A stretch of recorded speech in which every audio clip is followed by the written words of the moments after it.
You wake up in the middle of the night, again, not because of noise or light, but because your bladder is calling. And for millions of older adults, this isn't just a minor inconvenience. It's a nightly pattern that quietly erodes deep sleep, weakens physical recovery, and undermines cognitive health. But what if I told you that in many cases, the real cause of waking up to pee at night isn't your bladder at all, it's your brain. More specifically, the mistake lies in how our circadian rhythm, our internal biological clock, interacts with hydration, hormone signaling, and sleep architecture as we age. And here's the science-backed truth. Most people make a simple, avoidable mistake that disrupts the hormone vasopressin, a natural chemical that tells your kidneys to hold on to water while you sleep. When this signal gets weakened, your bladder keeps filling overnight, and you keep waking up to go. Now, this might sound like a small detail, but it has massive consequences because every time you wake up at night, your brain exits deep restorative sleep. And that's the kind of sleep that clears out neurotoxins, regulates blood sugar, repairs muscle, and strengthens memory. Over time, poor sleep caused by frequent nighttime urination, a condition known as Nocturia, becomes a risk factor for falls, cognitive decline, heart issues, and even depression. And here's the kicker. This pattern is not inevitable with age. There are specific tools grounded in neuroscience, behavioral physiology, and hormone regulation that can dramatically reduce nighttime urination. In today's episode, we're going to dive into exactly why this problem happens and what you can do about it, starting tonight.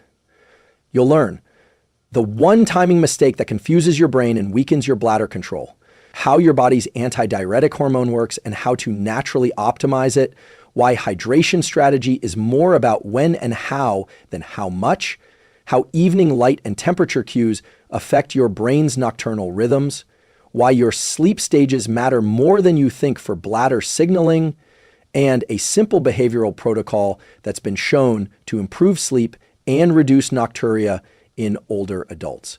This is not just about better sleep. It's about protecting your brain, body, and vitality, especially as you age. So if you've been frustrated by those nightly trips to the bathroom, stay with me. We're going to unpack the science and, more importantly, show you the tools to regain control. Because deep, uninterrupted sleep isn't a luxury. It's your foundation for living strong, clear, and focused, no matter your age. Let's start with a hormone that quietly governs your body's nighttime water balance. Vasopressin, also known as antidiuretic hormone, ADH. Vasopressin is released by the brain's hypothalamus and plays a vital role in reducing how much urine your kidneys produce while you sleep. Essentially, it tells your kidneys, hold on to water, we're resting now. This is why most healthy people can sleep for 7 to 8 hours without needing to urinate, but here's what the research shows. As we age, the timing and strength of vasopressin release becomes disrupted, particularly at night. And this misalignment is one of the primary drivers of nocturia, the need to wake up and urinate during the night, especially among adults over 60. One landmark study published in the Journal of Clinical Endocrinology and Metabolism 2003 showed that older adults have significantly reduced nocturnal vasopressin secretion, which leads to more dilute urine being produced overnight, meaning the bladder fills more rapidly, even during sleep. But why does this disruption happen? The answer lies in your circadian rhythm, your body's internal 24-hour clock, which governs hormone release, body temperature, digestion, and sleep cycles. Vasopressin is one of the many hormones that follows this daily rhythm. At night, as melatonin rises and body temperature drops, vasopressin should naturally increase. But here's the problem. Certain lifestyle behaviors can blunt this rhythm, including late night light exposure, especially blue light, irregular sleep and wake times, chronic dehydration or mistimed fluid intake, evening stress or elevated cortisol. All of these signals confuse the hypothalamus, causing it to release less vasopressin at night, even if you're asleep. As a result, your kidneys produce more urine, your bladder fills faster, and you're more likely to wake up. Here's a simple analogy. Think of vasopressin like a night shift manager for your kidneys. Its job is to keep things quiet and efficient so your body can focus on rest and repair. But if the manager doesn't show up or arrives late because your behaviors told your brain it's still daytime, then the night shift goes haywire. Your kidneys keep working and your sleep gets interrupted.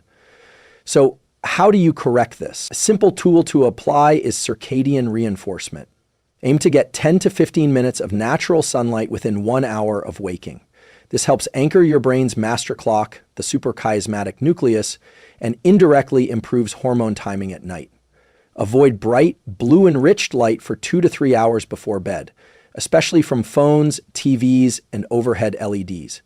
Even small amounts of blue light suppress melatonin and delay vasopressin release. Stick to a consistent sleep and wake time. Even on weekends, your hypothalamus relies on rhythm, not randomness, to know when to initiate hormonal changes. Have you noticed how your nighttime bathroom trips increase when you've had a few nights of poor or irregular sleep? That's not a coincidence. It's your circadian system being thrown off, which weakens the brain's signal to hold on to water. The good news is this: your vasopressin rhythm can be retrained. It's not about taking a pill. It's about tuning your behaviors to signal it's time to rest to your brain. And when you do, your body starts conserving water during sleep again, reducing those frustrating nighttime wake-ups. Now, we'll explore a common mistake almost everyone makes that worsens this hormonal imbalance, and how changing when you hydrate can make a dramatic difference. Let's get something clear right away. Hydration is essential. Your brain is over 70% water. Your muscles, blood volume, even the way your neurons fire, all depend on staying well hydrated. But when it comes to sleep, and especially nocturia, hydration isn't just about how much you drink. It's about when you drink. And here's what the research shows. For older adults, late evening fluid intake is one of the strongest predictors of waking up to urinate at night. And the solution isn't to drink less overall, but to drink strategically. One study published in Sleep Medicine Reviews 2014 found that adults who consumed the bulk of their fluids earlier in the day, particularly before 5:00 p.m., experienced significantly fewer nighttime awakenings. Conversely, those who continued sipping water, tea, or other beverages into the late evening saw higher rates of nocturia, even when total fluid intake was the same. So why does timing matter so much? It has to do with the kidney's filtration cycle and the lag time between drinking and urinating. Your body doesn't process fluids instantly. In healthy individuals, it can take up to 2 to 4 hours for fluids to pass through your system. So if you're drinking a full glass of water at 8:30 p.m. or sipping herbal tea at 9:00 p.m., that liquid may start filling your bladder around 11:00 p.m., right when your body is trying to enter its deepest, most restorative sleep. And remember vasopressin from earlier? If your brain isn't producing enough of it at night, which is common in older adults, then your kidneys don't get the signal to slow down urine production. So that late beverage becomes a bladder-filling trigger at precisely the worst time. Here's a tool I often recommend, especially for those over 50, the hydration front-loading protocol. First 90 minutes after waking, drink 40 to 50% of your daily fluid needs. This kickstarts metabolism, supports cortisol rhythm, and rehydrates the brain after sleep. Consume another 30 to 40% of your fluids. After 6:00 p.m., taper down. Avoid large fluid volumes, especially plain water. If you need to sip something, take small amounts and stop entirely 2 hours before bed. And here's something counterintuitive. If you feel thirsty at night, don't reach for a full glass of water.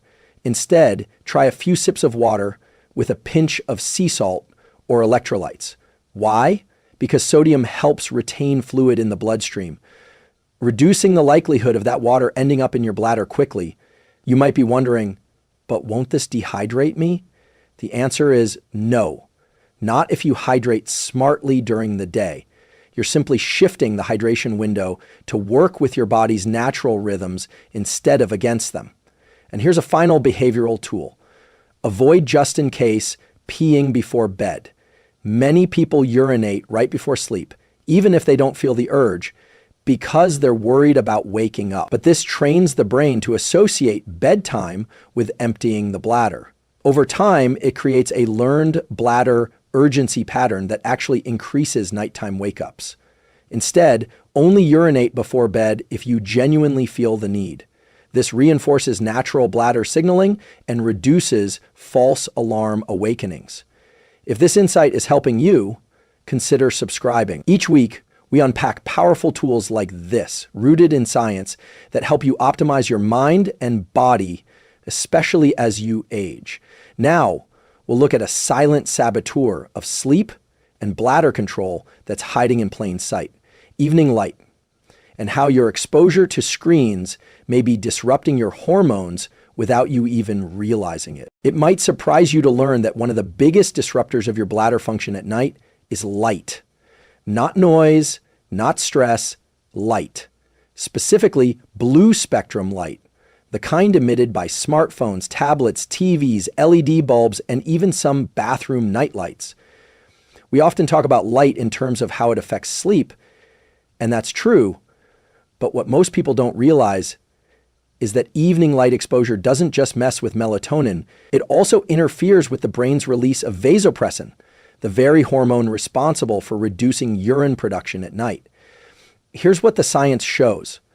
In a 2019 study published in Nature Communications, researchers demonstrated that blue light exposure in the evening directly reduced the nighttime secretion of vasopressin. This led to increased urine output and sleep fragmentation, even in healthy young adults.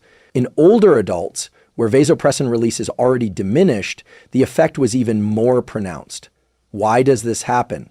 To understand that, we need to look at a part of your brain called the suprachiasmatic nucleus, SCN, your body's master clock. The SCN receives direct input from light sensors in your eyes. When it detects daylight, it promotes alertness, boosts cortisol, and suppresses melatonin. That's good during the morning and afternoon. But in the evening, the SCN is supposed to trigger the opposite: melatonin release, body temperature drop, and crucially, an increase in vasopressin to conserve water during sleep. But here's the key. Light exposure after sunset tricks the SCN into thinking it's still daytime. That delays the release of both melatonin and vasopressin, keeping your brain in wake mode and your kidneys in day shift mode. It's like trying to close the office for the night while someone keeps flipping the lights back on. Here's a question. Have you ever noticed that on nights when you're scrolling your phone, watching a brightly lit TV, or working under overhead LEDs, you sleep lighter and wake more often to pee? That's not psychological. That's neurochemical. Your brain thinks it's still day. Your kidneys respond accordingly. So what can you do? A simple, powerful tool is to create a light wind down protocol 2 to 3 hours before bed. Dim the lights in your home after sunset. Use warm, amber-tinted bulbs in key areas like the bedroom and living room. Install night mode or blue light filters on your devices. But even better, avoid screens entirely at least 60 minutes before sleep. Use low illumination nightlights in hallways or bathrooms, and avoid flipping on bright overheads during nighttime bathroom trips. Red spectrum nightlights are ideal as they preserve melatonin and vasopressin release. Consider blue blocking glasses if evening screen use is unavoidable, but understand that behavior change is the most effective fix. Here's another tip grounded in behavioral neuroscience. Use light to reinforce your rhythms, not just avoid it. Get at least 10 minutes of sunlight in the morning, within an hour of waking. That anchors your circadian rhythm, helping your brain differentiate between day and night, which indirectly sharpens hormone release patterns in the evening. Because here's the empowering part. Your brain isn't broken. It's responsive. But you have to send it the right signals. Light is one of the most powerful levers you have.